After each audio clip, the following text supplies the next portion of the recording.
Do you think your attitude was correct?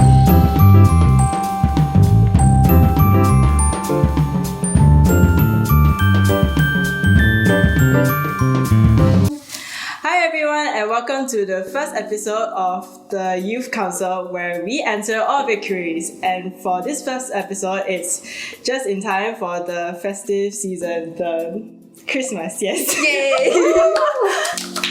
So, my name is Lovette, and this is Tilly-Anne, and here we have our guest speakers, Shandy and Harvin. In this very first episode of ours, we will be answering all of your queries related to friendships.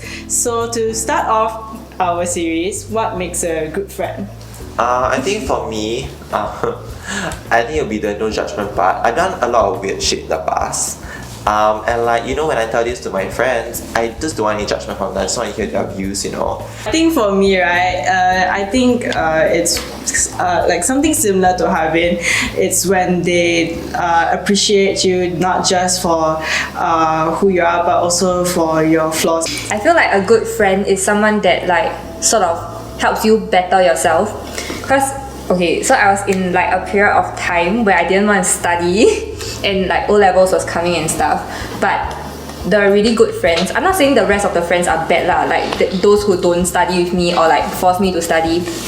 But like the really good friends, they really try to help you get better and be better. For me, I'd say a good friend is someone who's honest with you, someone who tells you if you are genuinely in the wrong, and they appreciate you and they tell you how much they love you, you know.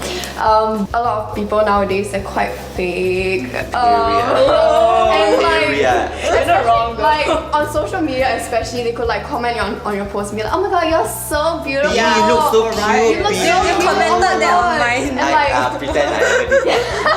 and then behind the scenes they'll go and talk bad about you, and it's very common and it's quite sad. So I'd say a good friend is someone who is very genuine and very honest with you. Have you been in a situation where you had to tell your friend something that they've done wrong, or like? I think my personality is like, I tend to tell people straight in their face when I feel like, actually I did this to you before.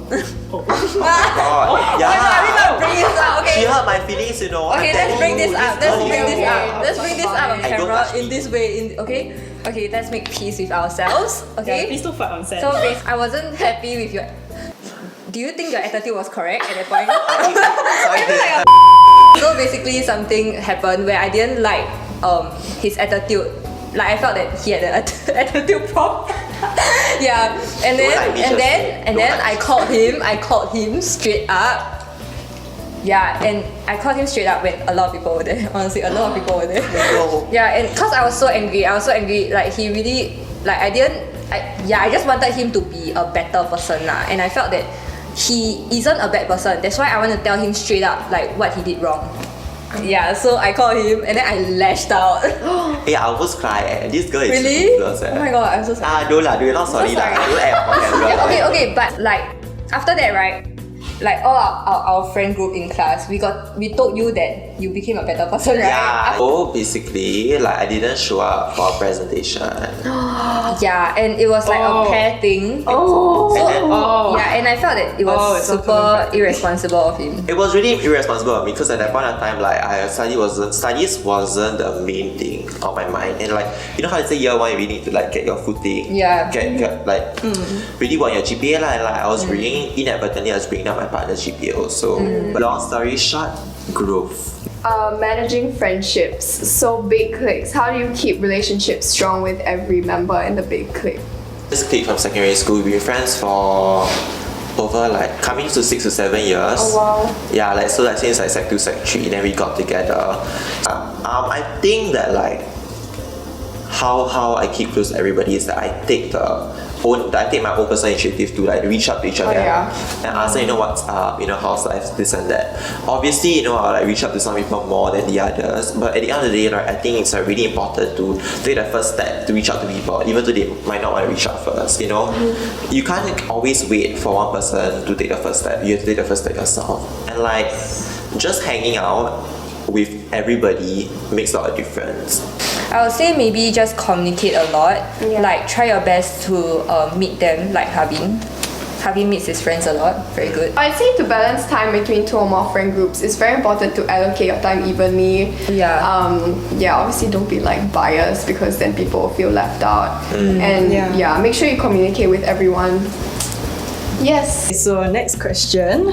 Do you guys prefer low or high maintenance friendships? And do you guys have any friends that are like very like low maintenance or high maintenance? And if they don't feel the same way, right, then how do you manage time with those friends? I think we should define what's low and high maintenance first. So for me personally, I feel like high maintenance friendships are one that require a lot of time and effort. And low maintenance would be probably friends that you don't talk to very often but you're still very close to.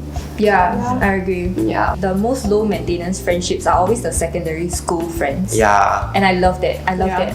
My best friend of like 8 years and some of my very, very close friends in poly, they're all low maintenance friendships. Particularly my best friend, right? We can go without talking for, I think the longest time without talking was 6 months and we didn't meet for a year. What? So after that whole thing, right, then after I reached out to her like, yo, you want to meet up? Let's link, let's go eat ice cream or something. Let's link. And then like when we met, right, like the conversation just flowed. It was like we never stopped talking, you know. Yeah. And I realized that whenever we stop talking for a while and then we just continue talking again, the conversation just picks up where it left off. So all of my friends, right, are pretty low maintenance, and honestly, right, because like all my friends, right, they're all from like different walks of life, and so like it's very hard for us to like find time to like meet up physically because our schedule just like clashes a lot. And I guess that's why I prefer low maintenance friendships, because like you don't necessarily have to physically be there for the person. Yeah, ask y'all, were you ever the high maintenance friend at one point of time? Because I think I was. Yeah, I think I might have also been. Like, at least I'm self-aware lah. But Yeah, actually it's good with yourself. Yeah. when I was probably Sec 1 or Sec 2, I was probably high maintenance. I feel like I was never like. Wait, do I look like? Do I look like? No, I'm just. No, yeah. I was alone for the entire Sec 1 and 2. Okay, so spicy crossover between friendship and romance. Wow. So, first question: would you date within your social circle or group of friends? I wouldn't. No. Like, I would not. But I have a lot of friends who do. Yeah. I don't know. I feel like, okay, personally, I feel like if you date within your friend group, right? You know, if anything Messy. happens, like your friends will be forced to take sides between both of you, and then it becomes very tense. Awkward. Yeah, very awkward because like, oh, actually I agree with him, like I don't agree with you, but like I have to still be your friend and be here for you.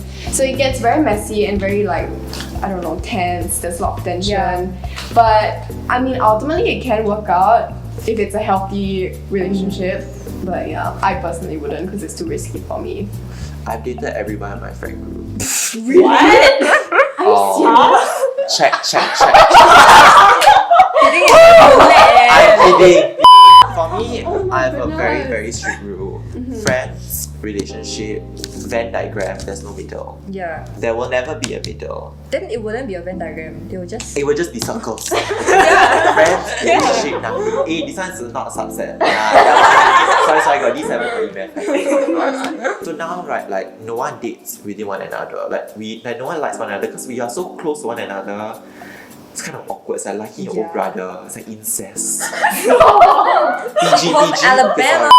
If you're like friends with someone and then gradually you start to develop feelings, then what will you do? You know what I think about that? I feel like, okay, first of all, I don't recommend you liking your friend because that's. But sometimes you can't help it. Yeah. But the thing is, you can't help it, right? Yeah. And I don't want to be that person who tell people like, don't like him. Just don't. Yeah. There are some people. Okay, when I liked a friend before, right? No lah. Okay, but friends is like very like a very wide spectrum. You It's a consider broad term, yeah, it's just a very broad term. I mean, a lot of people can be friends with me, right? People who develop feelings for their friends, right?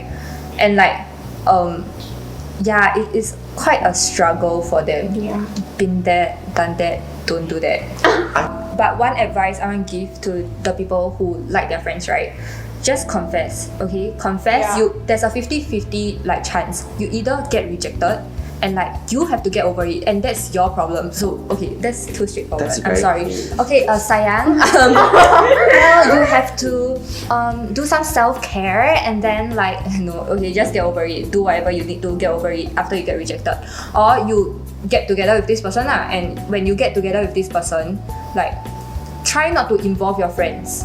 Try not to involve your friends into your relationship problems, because when you ask them to pick a side, those friends will be like, what has that got to do with me?